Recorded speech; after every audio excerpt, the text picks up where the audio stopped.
हिमालय की शांत वादियों में भगवान शिव गहरी तपस्या में लीन थे। चारों ओर सन्नाटा था, न कोई हलचल न कोई इच्छा।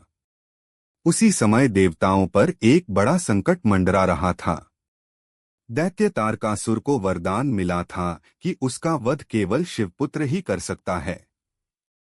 लेकिन शिव तो समाधि में थे और संसार से पूरी तरह विरक्त।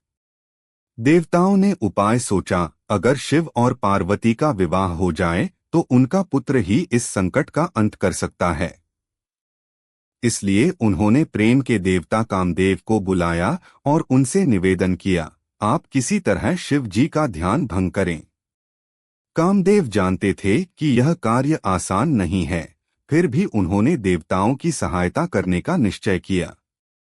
वे अपनी पत्नी रति के साथ हिमालय पहुंचे। वहां उन्होंने वसंत ऋतु का सुंदर वातावरण बना दिया। चारों ओर फूल खिल उठे, मधुर हवा बहने लगी, पक्षियों की चहचहाहट गूंजने लगी। फिर कामदेव ने अपना पुष्पबाण उठाया और ध्यान में लीन शिव की ओर चला दिया। जैसे ही वह बाण शिव के हृदय को स्पर्श करता है, उनकी समाधि भंग हो जाती है।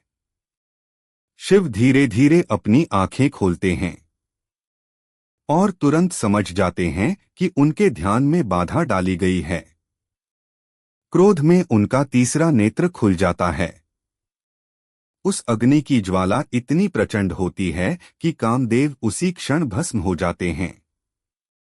यह दृश्य देखकर चारों ओर भय और शोक छा जाता है।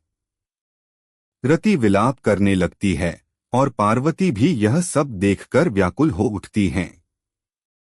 लेकिन इस घटना के बाद भी पार्वती का प्रेम और विश्वास डगमगाता नहीं। वे समझ जाती हैं कि शिव को पाने का मार्ग आसान नहीं है और उन्हें अपनी भक्ति और तपस्या को और भी मजबूत बनाना होगा। सच्चा